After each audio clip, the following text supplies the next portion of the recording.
Now on Tucson Business Radio X, Heather Wilpert from the Tucson Metro Chamber and her guests for The Business Of. Welcome to The Business Of. We're streaming live from Tucson Business Radio X studio inside the Stort Title Building on Broadway Boulevard in Tucson, Arizona. Today's topic is the business of death. It may seem like a grim way to kick off the year, but it is an extremely important topic that certainly affects all of us, whether we like it or not. We are all mortals, after all. And I certainly don't mean to be making light of this. I mean, certainly there's a lot of heartache associated when we lose a loved one. It's serious business. But I do want today's discussion to enlighten all of our listeners so they make the legacy that they leave behind for their loved ones much easier for them. And we'll share tips and stories and try to keep things light and informative. I'm excited to introduce my special guests today who represent different aspects of today's topic. Sandy Agtasati is an insurance agent from Farmers Insurance who will educate us on the ins and outs of life insurance. Hello, Sandy. Hello, how are you? I'm doing well. Thanks for joining me today. And Allison Manning, an attorney from Kinghorn Heritage Law Group, who will share the importance of having a will. Hello, Allison. Hey, Heather. Thanks for having me. Of course. And Trina McSwain, the sales manager from Evergreen Mortuary, will talk about planning funerals, burials, etc. Welcome, Trina. Thank you for having me. Of course, you're welcome. I'm so glad you're all here today. Let's get started by having each of you tell a little bit about your organization so our listeners who might not already be familiar can learn more and put a voice to each of your names. Sandy, do you want to go ahead and start? Sure, I'd be happy to. Again, my name is Sandy Agtasati. I am the owner of my own insurance agency, have been there for over 30 years. And I have seen a thing or two in that over 30 years. A lot of life's ups and downs. There are many things that you can do to lighten the load for not only yourself, but for your family. Right.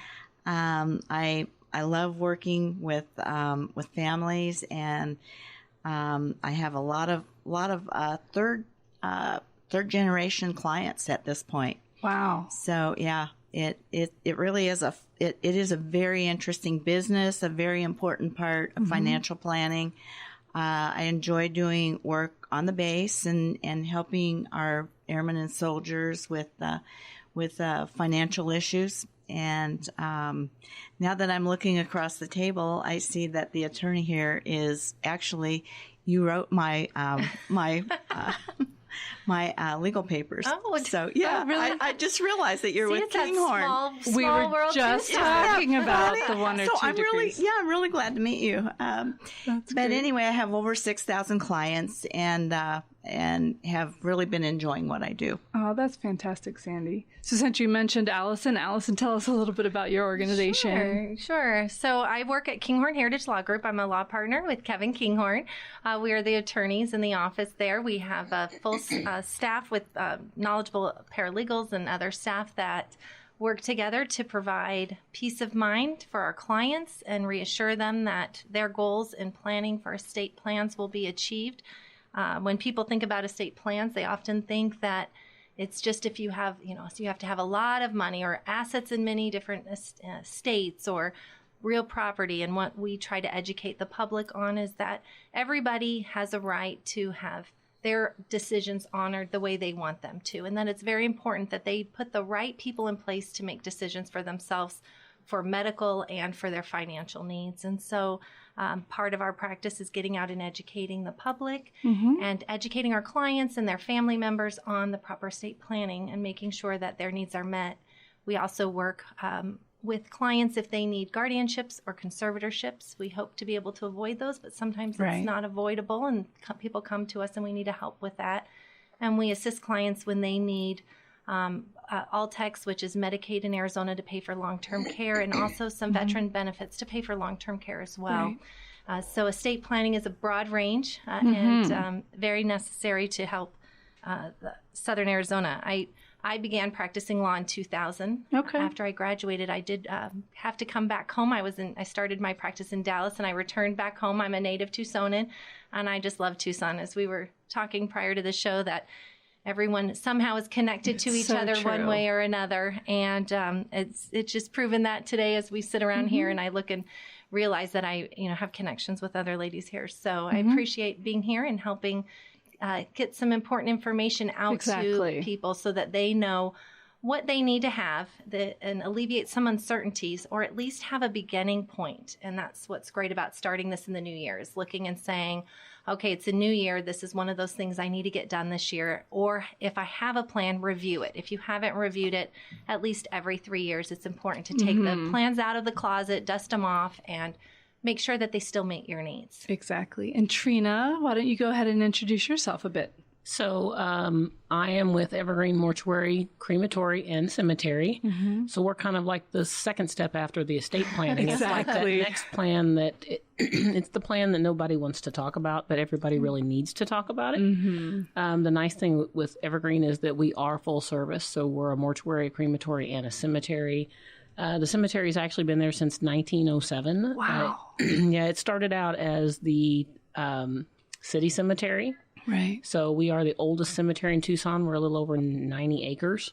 I was going to ask how large it is, because you'll drive by that on Oracle Road. Right. Now, a lot of times people drive by and they say, oh, we figured your cemetery was full. Because that's what you see is the old part. But we've got pictures if you come into the lobby, there's a picture that's 110 years old that shows here's the Fort Lowell entrance where it was just dirt on the other side to now you see the palm trees and how big they are. Oh, it's very lush over there. And especially being in the middle of the desert, it's so nice actually to see all those mature trees, and the lawn is gorgeous. It's maintained very well. Thank you. I actually forget that I'm in the desert sometimes. I'm originally from Missouri, so I've been out here for 5 years, and it's like I forget. Because we drive into the trees and the grass.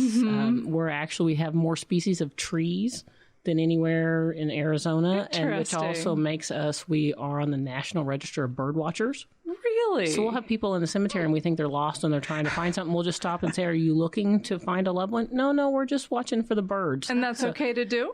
Yeah, okay. Yeah, we're on the National Register, so people come in to look at the birds, and I'm sure we have the birds because of the trees. Right. So, and then excuse me, the mortuary started in 1974, so it's still been around for a long, long time. Wow. So we're just kind of like the estate planner. We want to get out and we want to educate people on why they should plan, what to expect. It's really difficult when a family comes in and they have nothing planned. It's on the hardest day of their life, and they're trying to make all these decisions. Right. Where it's night and day. Someone comes in and we can sit down and say, we have a folder here. Your mom or your dad, they planned everything, and we know exactly what they wanted. We just need you to pick a day and sign some papers, and it's so much better. So it's all about education. I'm really curious, are there trends as far as when you feel that people are doing cremation more or burial more? I mean, is it just a similar percentage throughout the years, or does it shift at all? I think it shifts some, but a lot of it comes down to planning too. Sometimes people think cremation is the least expensive option. Well, it can be if that's what you want, but you can also do cremation and do something more elaborate with your memorialization in the cemetery. Sometimes cremation happens because the family didn't plan and their loved ones have no money. And so that's the only option that they have. Okay. And then they have to live with the fact that they know their mother didn't want this, but they can't afford to do anything else, Okay. So that's where that planning, I tell people all the time, I don't care if you want the least expensive thing or if you want your own private estate. I just want you to plan. I want it to be your decision. Right. My job is to educate you on the options and the things that need to be done, and help you to come up with what your best options are. Exactly. And then now, Allison, with you helping people with their wills and trusts, you probably do incorporate a lot of their wishes of what then Trina will then carry out. Is that correct? Yes. It's very important. It's a discussion we have with our clients frequently in putting their plans together, is asking them what they would like. Part of the Arizona Healthcare Power of Attorney includes the provision that allows your agent to follow through with your wishes of cremation and burial. And sometimes that is the only thing that clients do check the box on or initial on, and that may be the only inclination. But we encourage our clients to have conversations with their family members and loved ones about what their wishes are, so that it's not just a piece of paper that they're going off of, but they can hear their words and they know, this is what I want at my funeral. This is the burial process that I want, or even a step before that at the time when they have to let a loved one go and choose to not continue medical care, or choose to, stop care if it's already started for them. Those are difficult decisions, but if you've had the conversations with your loved ones, they know what your wishes are, and they can rest easy knowing that they're doing what they're supposed to do at a time when it's a difficult time, and they can just sit back and enjoy being in the presence of their loved ones and helping them pass during that time. Right. Exactly. And then back over to you, Sandy. So it all really can start with you in a way, as far as people sitting down and thinking ahead. Oh, goodness, what if I do pass on unexpectedly? Right. And so how do you help guide them when there are so many different options? Maybe even tell us about, just put things in layman's terms for us, if you would. All right. I'm really enjoying sitting at this table because you have done my living will, and not only the living will, but our revocable trust, and we do review it every year, so we know exactly what's going on. And my in-laws are buried at your facility. It's really important to have a discussion when people come to my office. They're looking to eliminate risk or to transfer risk. And when you transfer risk over to an insurance company, it's so much easier when there are life-changing events, and they may not necessarily be passing on. I really like to think of life insurance as life insurance and living. You're leaving people that are still alive, and that transition can be so much easier if you've planned financially. Not only that, a lot of things can happen along the way where you don't necessarily pass away, but you need long-term care, or you have an event where you're disabled, or you are in a situation where you've only got so long to live. Right. So those are 3 areas that we can write into life insurance. And in a very simplistic way to look at it, there are 2 types of life insurance: renter's policy and homeowner's policy. Homeowner's policy would be a policy that plans for all of the unexpected events that may come up, including death.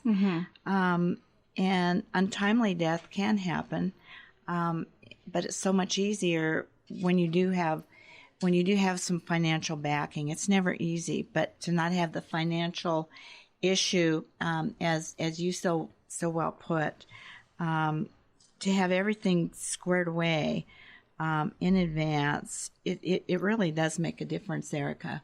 I've actually had families that have planned where they're going to have the whole, not only the whole ceremony, but where they're going to have a meal the night before, the night after.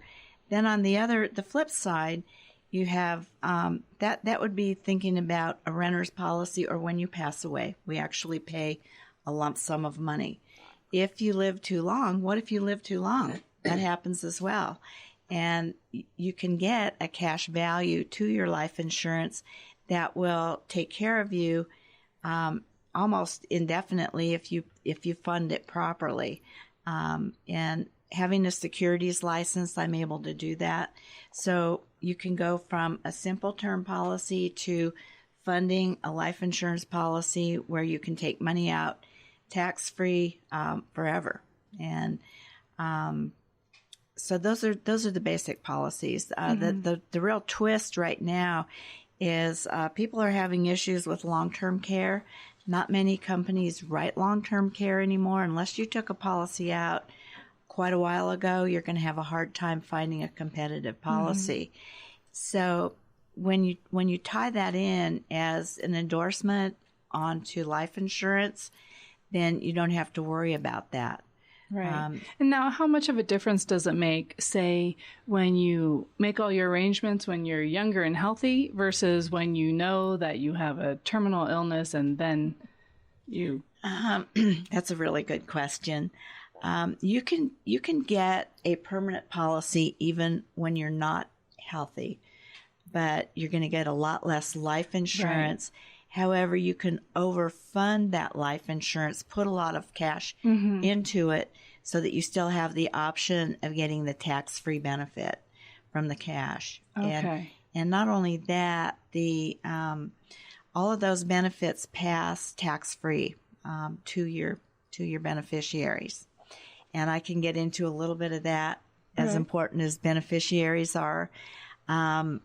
I personally have, and thank you, Kevin Kinghorn, who we meet with once every couple of years. We have our trust is our beneficiary. So there's not going to be a lot of discussion about who gets what, or this wasn't fair, that wasn't fair. This has all been taken care of in advance. And having an annual update, which I do need to get back there, it's been a few years, really does make a difference because the laws change. As you can tell, I've really embraced the whole life insurance very seriously. When my customers come in, we look at auto and home insurance initially, but then my question is, if you're not in the picture, who's going to continue paying the bills? Right. And it is surprisingly inexpensive. Basic life insurance is very inexpensive. People are living longer, they're healthier. So obviously the cost of life insurance has come down significantly. I don't want to throw a figure out, but you would be shocked how inexpensive it is. Okay, that's good to know. That's promising. Did any of you see the movie Knives Out by chance? Because there's a part in it. It basically, they all then, someone passes and they all gather for the reading of the will. And it's such a common occurrence in movie land, at least, where when they read the will, it's so far from what anyone ever expected the will would include. So have you had some stories like that? I mean, of course, keep everything anonymous, but have you had those stories where people are like, what? Well, I'll have to say that, one, it doesn't really happen that way in real life. Okay. So there's not the gathering of the reading of the will. It's not as exciting as the movie makes it. Sometimes we like to pretend it is exciting. One thing we actually try to do, if families are comfortable with it, is to have the families come in before the passing of the family. So there isn't that, oh my gosh, I didn't know I was getting, the mansion. I thought I was just, getting a third of the estate. And, that alleviates a lot of problems with the family members. It allows people to understand the situation and remove the ability for people to challenge those wills. We have other provisions in the trust or will plan, depending on which plan you have, to prevent people from challenging and having those surprises. There's really not usually too many people surprised. There may be a few here and there where they are upset by the distribution because they didn't think that someone should get what they got. Right. Thankfully, the law, if a plan is done correctly, if it's properly established, properly funded, somebody, the clients work with an estate planning attorney who keeps notes and meets with them regularly to review their plans. There's not much room for them to actually prevail on those challenges with the wills, but it does sure make for a good movie, though, when someone's surprised in that. It doesn't make for good real life, though. So I do encourage people to have conversations when it's appropriate with the family members so that they're aware of it. In fact, I love for family members to come in and visit with me. It's usually the highlight of most family vacations to meet with the estate planning attorney. No, I'm just kidding.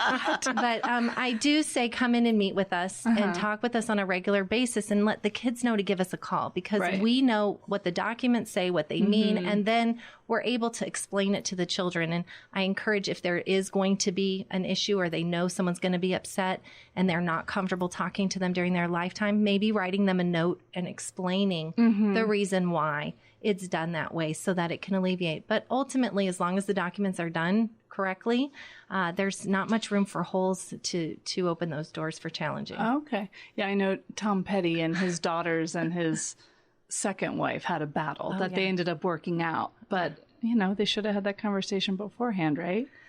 And I love watching the famous people that we know Sonny Bono mess up their estates. Yeah. It's like you have all these advisors and you have all this money and all these people around you, yet you turn around and you mess up your own estate. You didn't even think you should have done that. But I think people don't think they're going to die, or they don't think they're going to die now or this soon. Mm-hmm. And, most people don't come into my office and think, well, I'm going to die in 6 years, so I'm going to put a plan in place today. So working backwards, this is what I'm going to do. Every once in a while, I get a few of those, and they're typically engineers that know their timeline. They're very organized in life. But that's great. As far as I love engineers, they're very organized people, so they know it down to details. And those engineers out there listening know this as well about themselves. But when they come into the office, I like them to come in when things are not in an urgency, when you're not facing a life crisis, because then you truly can think through what your options are, and you have time to go through the process and really understand what the documents say and be able to appreciate what you've done in your plan, and then have time to review it over several years or even more, hopefully. We do have people who come in and they're ill, and we do plans right away on a quick turnaround because we know they don't have time. But it is a lot more peaceful for family members if the plan is done earlier in time and people aren't having to worry about it. Right. And have you had some people make some really unusual requests, or just out of the ordinary things on their will? I'd say we have a lot of unique requests and things. I love spending time with clients and getting to know them and asking them questions about themselves so that I can find out what their unique thing is about themselves and helping to capture that in their estate plan. I know for me, my grandmother, who didn't leave much after she passed, had left for me a ring. I call it a ruby ring, but I can't even wear it. And I share with my clients because it turns my finger green because it's not even really gold and it's not a ruby. But I wore it to my senior year prom. It was a red ruby. She had lived with us and gave me a bunch of red costume jewelry. And when she passed, I was in my 30s. I had never thought about it again. Right. And so I love that I was able to have this ring. For sure. It's not worth anything. No one would pay me $1 for it. But every time I look at this ring, I think, my grandmother worked so hard all her life to care for other people. And she always said, if you do good, good things will come. Aww. And I cherish that. And I love helping my clients find out what is your unique thing? What are those memories, those life lessons that we want to capture and pass down to your family members and be able to keep your memory alive. It's not always about the money, but the money is important. And I love what you were saying about life insurance, because it really helps fill the gap sometimes for what family members need in their final days. They do want to leave something to their family many times. And oftentimes it gets used up paying for care at the end of their life, or because they had not planned for that. But more than just the money, it's capturing those life lessons and your legacy. Exactly. Yeah. For mine, actually, I have a couple, I think, unusual things I'll share.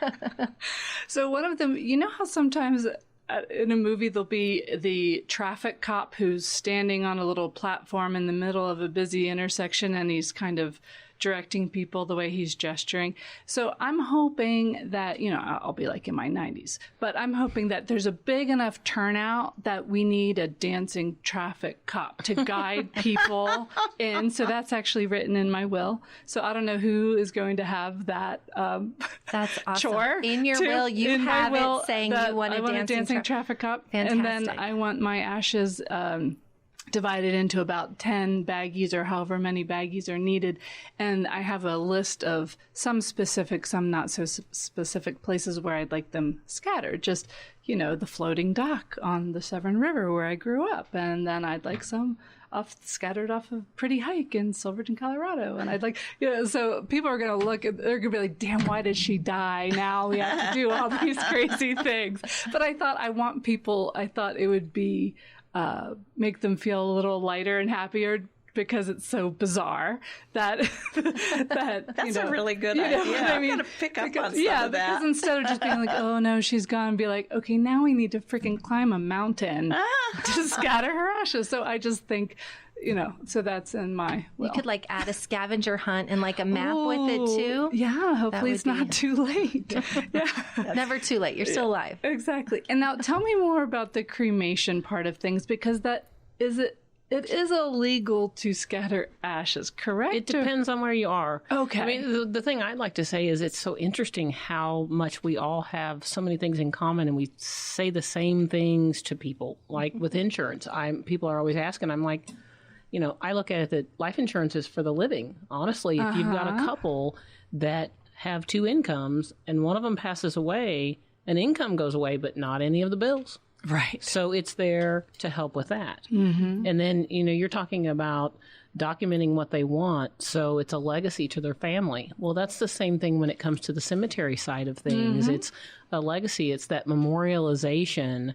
And, people ask all the time, like on a headstone, well, what should we put? Loving mother, daughter, granddaughter. And I always say, everybody knows that. What's something that they said to you or you remember about them that's going to be the final thing that anybody ever reads about them? It's the dash between the dates. What do you want to say? Give them a little personality. Right. What do you want to say about someone? And the same thing comes for the cremation as scattering everywhere. But then there's nothing that says you ever lived.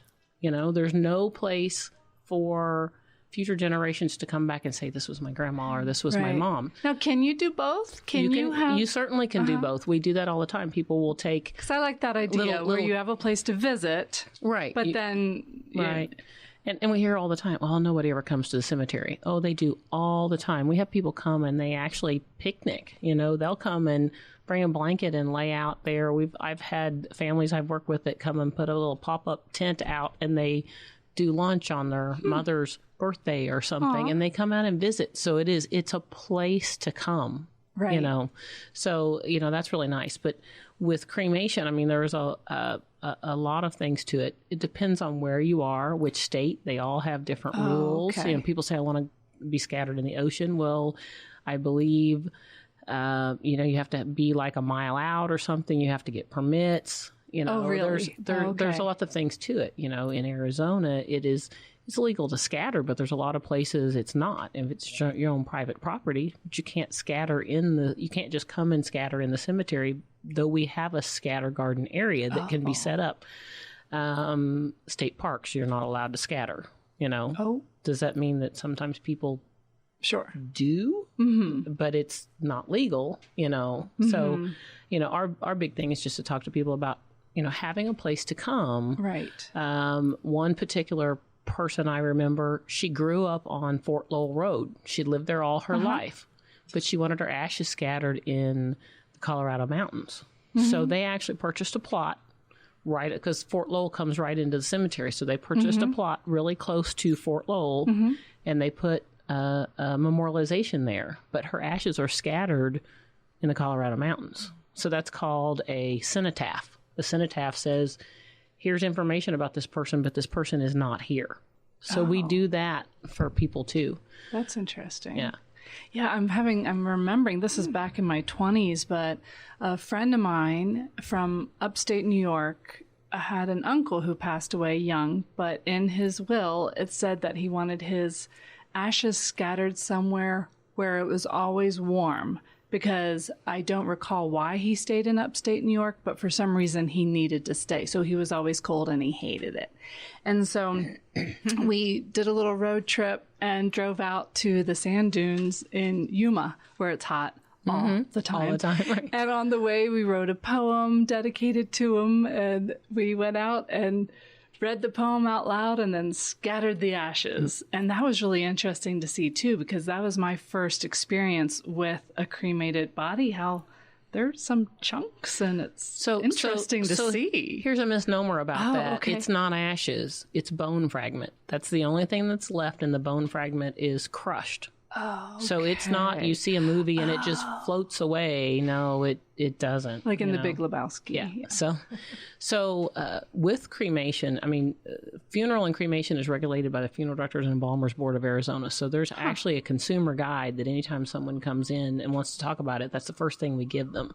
Right. But one thing kind of goes back to the estate planning is that people put things in their will But if someone dies at 2:00 in the morning, they're calling us. They're not calling their attorney to say, hey, can we get to the will to look at it? Oh. So sometimes they haven't seen the will until after they've made arrangements, you know, Oh, and then they that's find out that because people plan their estate and they plan funeral, but then they don't tell anybody. So it's like you need to make sure you tell people what your wishes are so that they know. Right. Or You at know? least where your documents are kept in your Right. home or that sort of thing.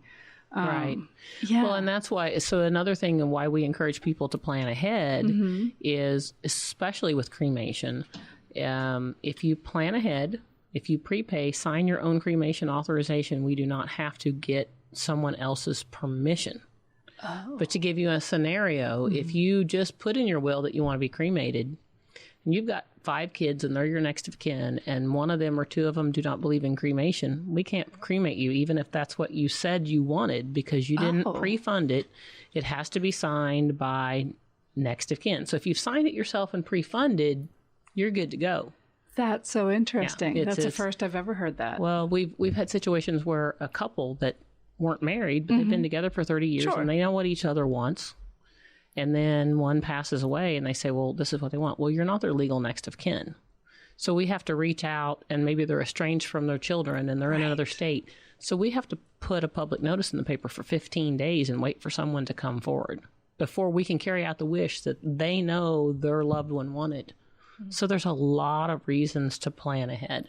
Oh my goodness. The other thing with planning ahead too is you also cost double about every 7 to 10 years. So final arrangements is the one thing you can pay once and never have inflation for. Oh. You buy it today, you can set it up on payment plans.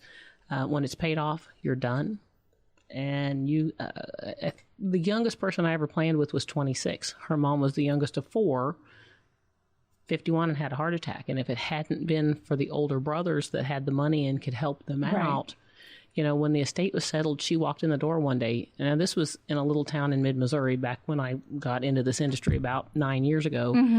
And she walked in the door one day and she said, let's get this done. I don't want anybody to ever have to go through what I just went through. Wow. So she planned, she designed her headstone, everything at 26 years old. And if she lives to be 100, she'll owe nothing. That's interesting. So it's a gift that you can give your loved one, just like life insurance and planning your estate. It's all a gift to your loved ones. Exactly. For the business of. And so since I'm coming from Tucson Metro Chamber, we are always very interested in the paths that people take for their professions. So I remember growing up, there was a family who owned the local mortuary, and that has come up in when I'm searching for unusual majors for college. I mean, you can become a mortician. And so tell me a little bit more about what you know about that path and what kind of demand there is for that. And well, that's not what I do. Right. I'm not a funeral director. So Right. a funeral director is really you're going to school and then you're doing an internship, and a lot of people that get into that, that's something they've just decided when they're young that Right, they that's so interesting. want to do that. I mean, we've got a funeral director that's in his mid-60s that's been doing this all his life. Right. We've got a young girl that she just turned 30, and it's what she came into to do. So is it a, I shouldn't say dying trend, but no, is it the sort of profession where you actually need more morticians, or isn't there much of a? Oh, yes. You know, there are always, I mean, it's just like lots of industries. I mean, but to be a funeral director in Balmer, it takes a lot of schooling. And I honestly, because I am not that. I Right, don't, your you know, sales, family service. Right. You know, when people ask me what I do, I say I'm in education. I'm not in sales. I'm in education. My job is to help you plan, make decisions, And tell Sandy, you you what could to say expect. the same. Yeah, Exactly. So I come from it from on the flip side. I was actually a photographer for many years, had my Okay. own studio.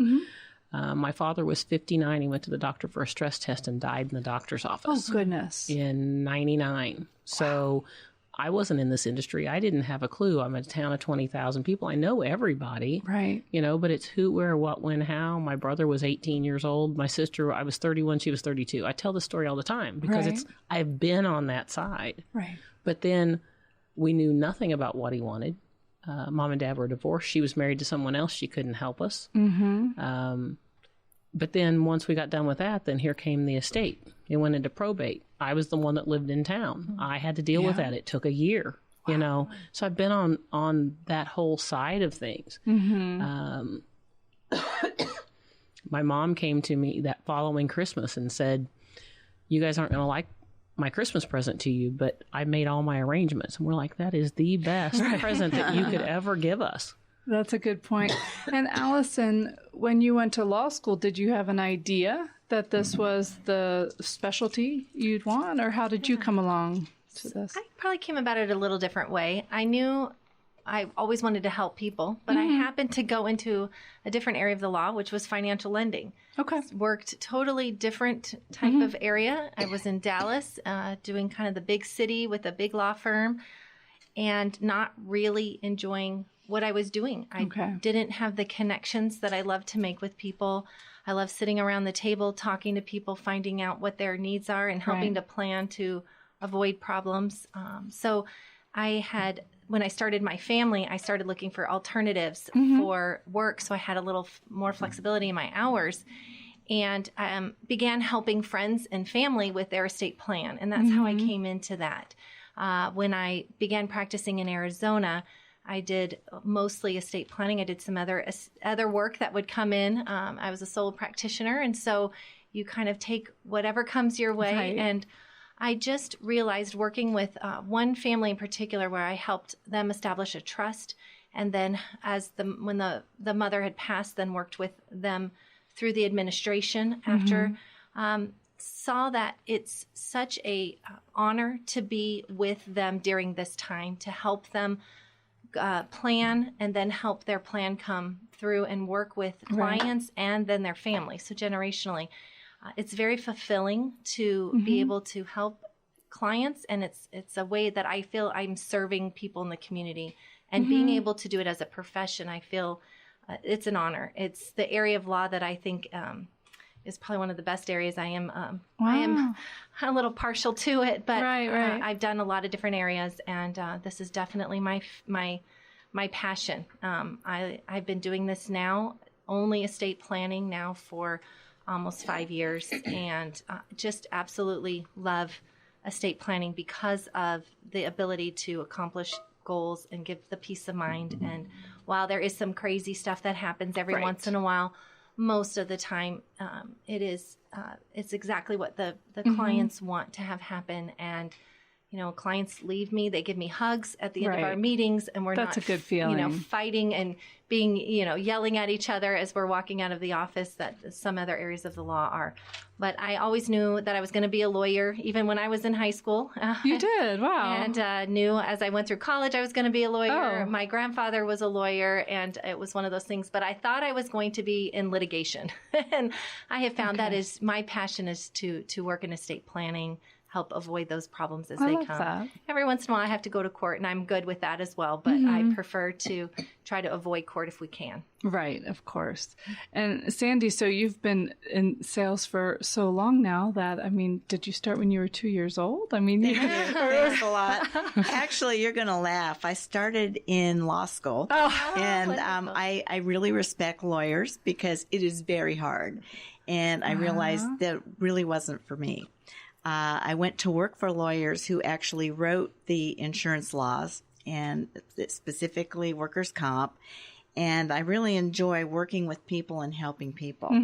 And so I kind of went full circle. And I think it's all about building a legacy. And what you live a lot fuller life when you realize that you're creating a legacy. It doesn't just end here with you at this particular, with your life. But for pennies, from my point of view, since we're talking about life insurance, for a few pennies, you can buy a legacy, essentially. And what are your recommendations for different stages of life? Say, if a 25-year-old came to you versus a 50-year-old or a 75-year-old, would you give them different words of wisdom or guidance? Or it would be very different. Since I've been in the business a while, I've seen seen a few of my clients who have become unhealthy, but the first line of defense to transfer your risk, per se, is to get life insurance. Just get a term policy if you're young and you can't afford to start building equity in a policy. Get a term policy and get it with an agent that knows what they're doing, not only right now, but that has a succession plan that will have somebody to take over that policy. They can be complicated. To me, it's easy because I've been doing it a long time. I've got a lot of experience. Right. But if you get an agent that is not experienced, it could turn a little bit difficult. Right. And tell me about, so often businesses will provide a life insurance policy for their employees. I'm glad you brought that up. That's a really... So how... Is that enough? Is it different? Tell me a little bit more about what they would get if they went directly to someone like you versus I always something that's recommend you included. get something separate from your employer. And tell me why. What is that about? Well, you never know if they're going to keep that policy. The employer may just say, hey, we're not going to have it anymore. Do you plan to work there for the rest of your life and then until you pass on? Right. And there will be limited policies, and they will continue to go up. When you leave that employment, you may not be able to get it. So get something on your own, and get something with the term policy that is something that you can convert to a better policy down the road. But you lock in your insurability when you're young and insurable. Right. Give me a little life insurance 101 in layman's terms. So you've been mentioning term life. And then tell me whole life.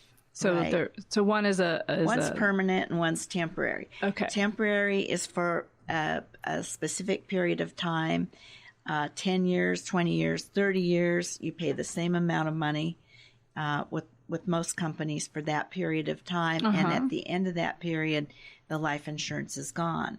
That might be when you need it the most. Right. But the positive of the term policies that I sell, or that farmer sells, is they are convertible to a permanent policy that will take you through your entire life. And if you don't do that, then you will be having a conversation with Erica at end of life. And Trina. I'm sorry. That's okay. Pardon you me. look like an Erica. Then you'll be having that conversation, which is great service, and one that we've used for my in-laws. Do you have any idea what the statistic is for people who pass away without any life insurance? Like, how is it more common to have it or not to have it? How does that even work? Trina would probably know more about that, because if someone has life insurance, I get a call from the mortuary saying we need to be listed to make sure that the service is paid for. Well, and I don't necessarily handle that side all the time. A funeral director normally is, but what we do is more of having people plan ahead so that they've locked in costs, so it's already paid for before we get to that, because insurance doesn't always pay out right away. So somebody's still having to fund it out of their pocket and wait for the insurance. Now, sometimes it does, but not that often. We do run into families sometimes where they're like, well, Mom, Dad passed away and they've got life insurance. So we're helping them to try to find it and get it funded, to find out that, well, either they quit making the payment so it went away, or they borrowed against it so it's not worth as much as what they thought. And now the family's back to scrambling and trying to come up with the difference in the money. So, so I don't really know the percentage of who has it and who doesn't. That's why it's kind of nice. It's kind of nice to have both. It's get it planned, have the insurance. You're kind of covering all of the bases. Get your estate plan, get your life insurance, plan your funeral arrangements. It's a choice. I mean, exactly. I educate my clients on what the choices are. Right. And some say, well, I don't really need it, or others say, I don't want to pay taxes down the road, so here's $750,000 that's going to build up over the years. So there's just like a broad range, and I'm sure that you've also seen that. Yeah.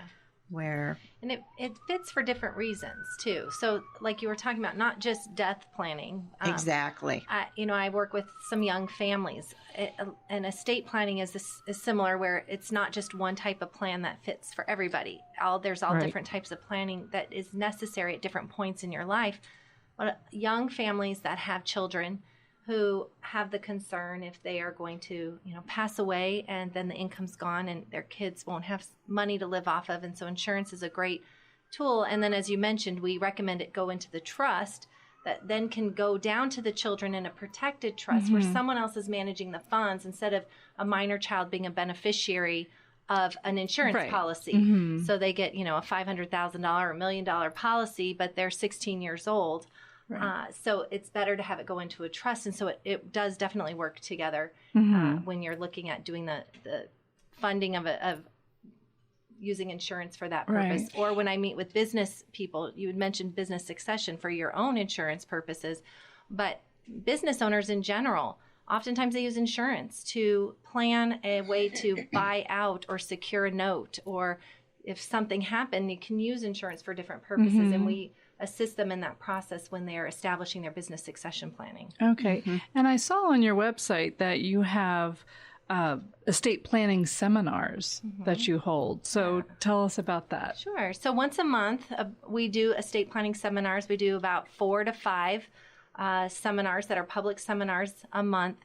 And it's one of my favorite seminars to give because people come in uncertain about what plan they have, if it's the right plan, if they need a plan, if what that looks like. And a lot of people are concerned about walking into an attorney's office without knowing what to expect. And so they just don't do anything. They don't know where to start. And so the seminars that I open to the publics we do different ones, but one of the ones you're likely talking about is our legacy wealth planning, where it is planning for all aspects of your future. So your the money that you are going to leave to your beneficiaries, leaving it in a protected manner, choosing who's going to step in and make decisions for you, and comparing a will versus a trust. A lot of people hear about a last will and testament, and they hear about a trust, and they think, well, I don't have enough money for a trust, so I don't need a trust, and I just need a will, and that will be fine. Right.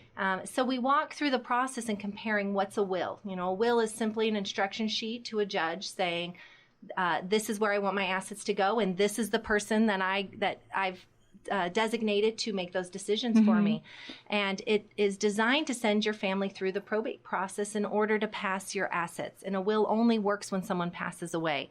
Where in comparison, a trust is a substitute to a will plan. And so a trust is established during your lifetime and can actually provide protections for yourself. If you become incapacitated, someone can step in with just a few pieces of paper showing that you are no longer able to handle your finances. Or maybe you get to the point in your life where you're just tired of paying your own bills and it's time for the kids to step in and pay those for you. And then it also protects your family when you pass away, and it keeps your family out of court. It's a private agreement that you make with the trustee, which is typically yourself, to how you want the assets to be handled, how you want them to be managed. And I'm a big fan of trusts because I believe they can provide a lot of protection for those what ifs, those unknowns. Right. If we knew what was going to happen in everybody's life going forward, we could tell you exactly what you would need to do and how to write it out and what to do to make sure of that. But a trust gives protection for yourself, for your spouse if you're married, and then for your children. For me, I have minor children, and if something happened to me, I would want to make sure that they were provided for, that they were protected, and that the right people that I designate step in and raise them if necessary. And so not only do I need a trust, I do need a will, and that will is where I designate my guardian. And a lot of young families say, well, I can't do a plan because I don't know who that would be. Right. And that to me, I remember coming up with that, and it was really tricky. And it's not a good option, though, because if you pass away without making that designation, now your children, your family members are having to decide who's going to step in and raise them instead of you making that choice and making it clear as to what. And those people may change as the kids get a little bit older, too. I mean, perhaps when they were young and you were living in this town, you wanted it to be these people. But once they got a little bit older and maybe you moved, or maybe that couple isn't even a married couple anymore, or maybe you found out some deep, dark secret about them. I don't know. But I mean, things change. So you do need to stay on top of your wishes because things evolve. And I mean, I remember when my husband and I first just thought, oh gosh, we have young kids now. We need to just put something in writing. Let's just do something. We went through an online one, LegalZoom. Shouldn't have plugged them. No, but just to put something in writing. But then more recently, just a few years ago, I mean, especially with different real estate we have and his business and this and that, it's getting more and more complicated. And so we went in and sat down with an attorney and really went through every little thing because it was getting more complicated as the years went on. I believe we kept the same people, yes, to take care of our girls. But now that they're getting older too, they'd probably just be fine on their own. But anyway, but still, it's a lot to think about, and it's an emotional thing. And so it's good to come to people such as you three women who are just kind and level-headed and educated and can help people take these emotional times into like business, like, okay, let's just get this done. And so I think that that's wonderful. And as you said, you mentioned you have the power to make changes. Yes. While you're able to. And that's why it's so important not just to do your documents once, put them away and never look at them again. Right. But review them every couple years at minimum. Review, maybe even once a year is a good idea, but meet with an attorney that does estate planning because they have a different level of knowledge. That's important. Right. That brings a different perspective into the planning techniques and making sure that you're covered and your children are covered as well. Mm-hmm.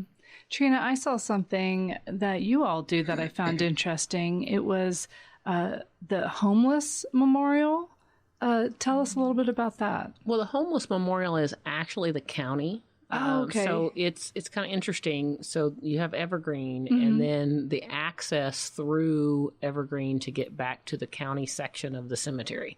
Okay. So the county and that's where the homeless or, Jane Doe's, that kind of thing, where the county took care of it. So they have that memorial. I mean, we help with it, but it's still the county that puts that on. Okay. I was curious what that was about because it didn't really go into much detail, but I thought that's interesting. Yeah. It seems like it's with us, but it's through our property. Now, we do other events, like we have a Memorial Day event every year. So there's always speakers that come out. And then afterwards, we normally have lunch or snacks or something. The one event we do that is really nice is Wreaths Across America. Oh, what's that? So Wreaths Across America is for veterans.